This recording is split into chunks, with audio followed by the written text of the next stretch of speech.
Scientists may have found a cure for peanut allergies and learn about a pleasant activity that can lower your blood pressure. My special guest today is Karen Kelleher, here to talk about an FDA-approved non-invasive way to reduce pain. I'm Bob Garvin. Welcome to Body Talk, episode 104. If you have any questions or comments about this podcast, send an email to lifestarmedia@gmail.com or visit us on Facebook at Body Talk Bob Garvin. A peanut allergy cure may have been uncovered by scientists. A treatment for peanut allergy in children that was trialed and proven successful years ago continues to protect children from allergic reactions to peanuts 4 years later. This is a significant breakthrough since an allergy to peanuts is a leading cause of a deadly allergic reaction. The research, as well as the initial trial, was led by Professor Mimi Tang of the University of Melbourne's Department of Pediatrics in Australia. Food allergies have become more common in the past 2 decades, but unlike allergies to eggs, milk, or soy, nut allergies tend to persist into adulthood. The trial, which was carried out by Murdoch's Children Research Institute and which ended in 2013, and its follow-up results 4 years later, provide much-needed hope for children with a peanut allergy. The new treatment could allow them to eat peanuts without having to worry about the health risks. The treatment consists of a combination of probiotics with peanut oral immunotherapy. 4 years ago, the initial trial examined 2 groups of children. One group was given a probiotic in combination with gradually increasing amounts of peanut protein, and a control group received a placebo. Both groups were administered either the treatment or the placebo once a day for a period of 18 months. At the end of the trial, most of the children, 82%, became tolerant to peanuts.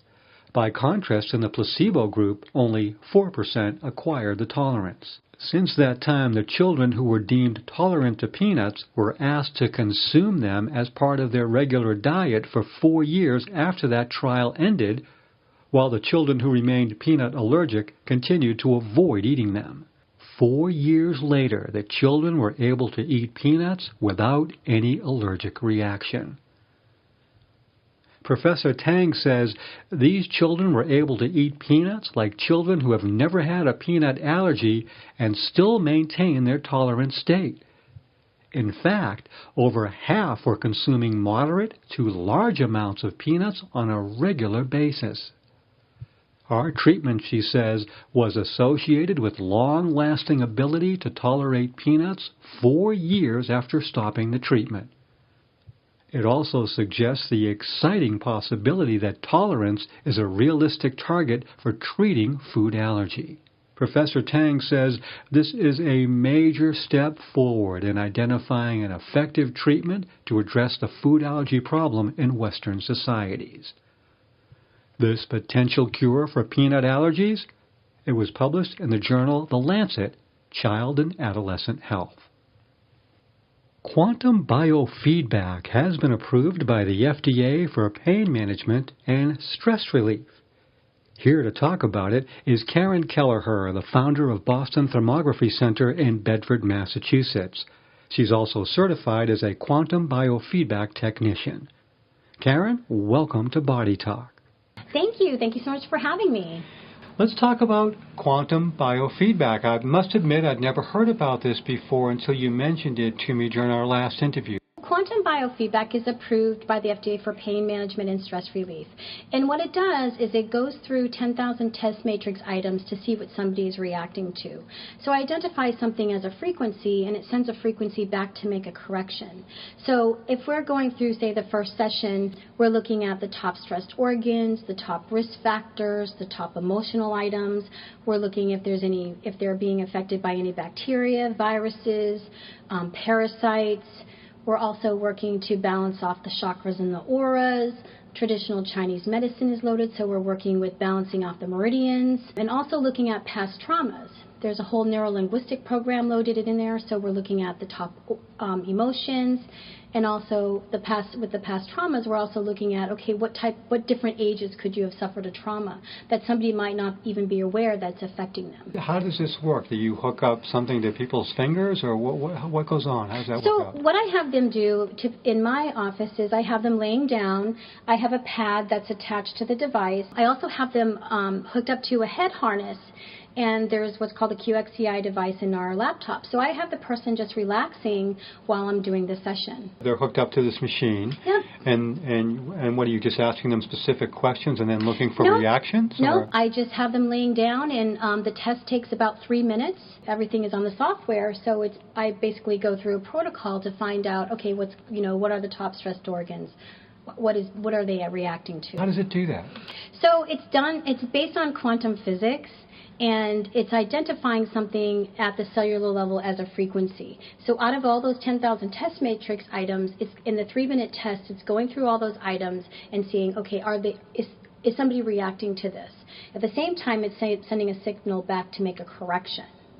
So it identifies something as a frequency, which is what we visually will see on the screen itself. So when you say it sends something back as a correction, what do you mean? It's sending it back to the person? Right. It's sending it back, a signal back to the person to make a correction of whatever that was. So how does that person just absorbs it through the skin or something? Or is it a pulse or a pulse wave? Or if somebody is in tune with their body, they may feel things moving around in their body, but otherwise they don't feel anything. There's not any type of shock or pulse or anything like that. A lot of people would listen to this and think, boy, this almost sounds like hocus pocus. It's unbelievable. But this is really based on science. Right. It's based on quantum physics. So things are done at that level. And it's a biofeedback device as well, so it is exchanging information back to the body. So there's so many different things that we can do with it. And what we try to focus on, okay, is what is causing stress in the body. Now, have you seen like a cause and effect happen? I mean, how long have you been doing this? I have been doing quantum biofeedback for over 10 years. Just recently, I had a woman I had worked on a couple of times, and she had a collapsed lung. So we decided to dedicate, I think, the third session on that lung in general.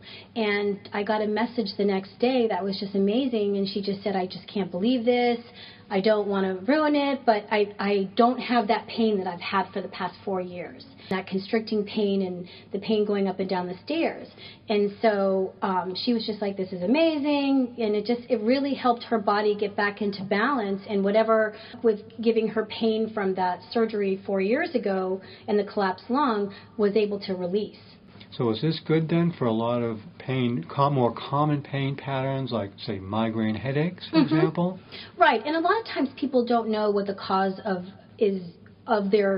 something that's happening to them. They don't, whether it's a disease or a condition or a symptom, they don't know what the cause is. And sometimes it can be an emotional cause. And a lot of times I'll have some people coming into me saying, I was abused when I was younger, or, something happened when I was younger, I don't want to go there. It always goes there. But that's one of, the best things about working with the quantum biofeedback is we can assist them to go through that process so that if it is an emotional tie or something that's happened even a long time ago, we can work to release that so that no longer is in the body causing pain. Do you find a lot of people are skeptical about it? Some are, and I would never work on somebody that was just totally, this doesn't work, this isn't going to work. But a lot of people are open. They want to find out, okay, what is affecting them? What could be the root cause of what's happening in their body?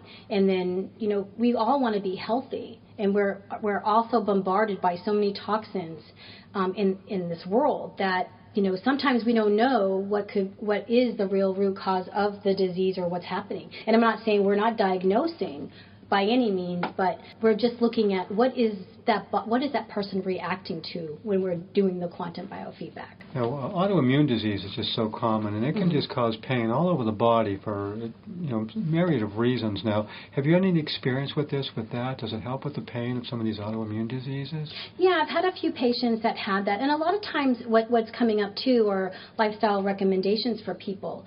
So a lot of people that I do see, they do want to make changes. They may already have started, say to cut out sugar and certain foods that they know they're reacting to. So if somebody is really trying to be healthy and they might be stuck at something, this is a perfect thing to try to see, okay, what else could I be reacting to that I might not be aware of that needs to be corrected? But it's working with the person and the client to make lifestyle changes.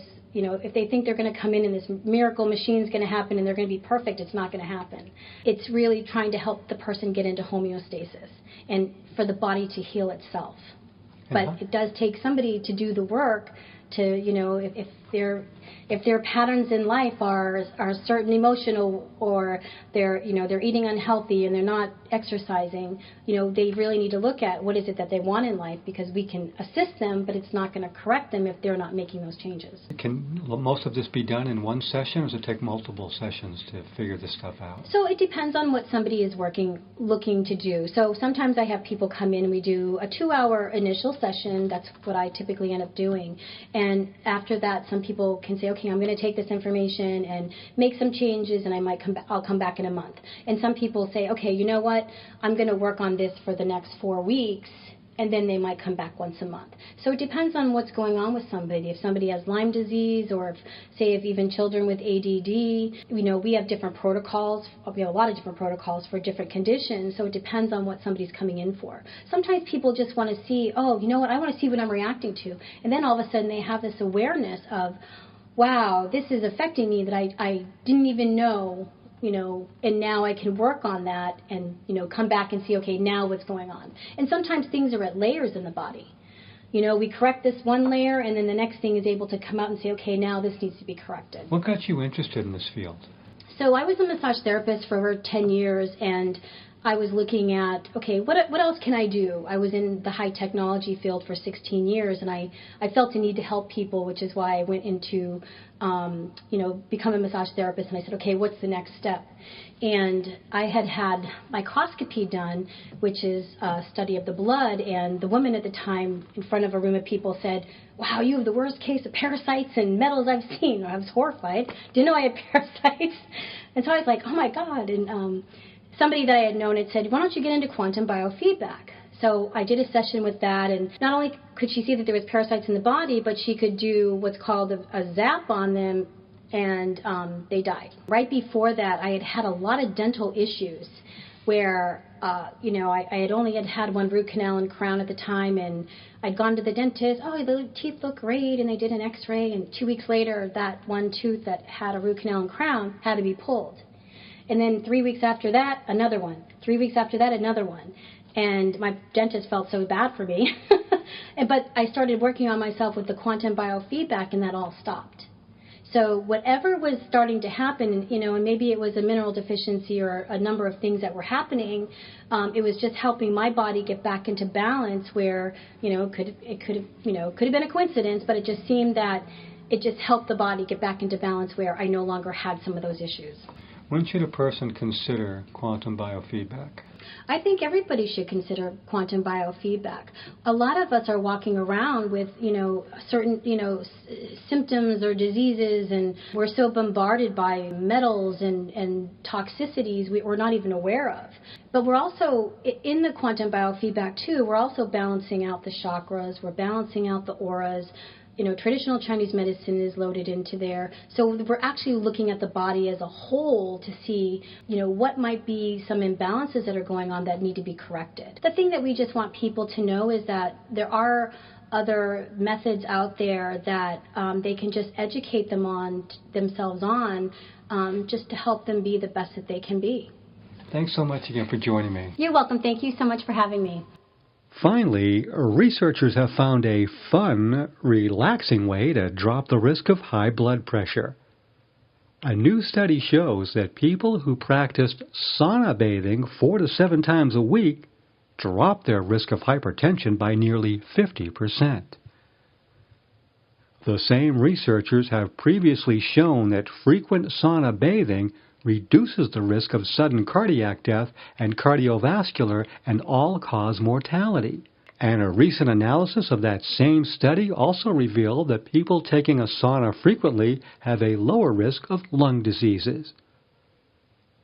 The research was conducted at the University of Eastern Finland and published in the American Journal of Hypertension.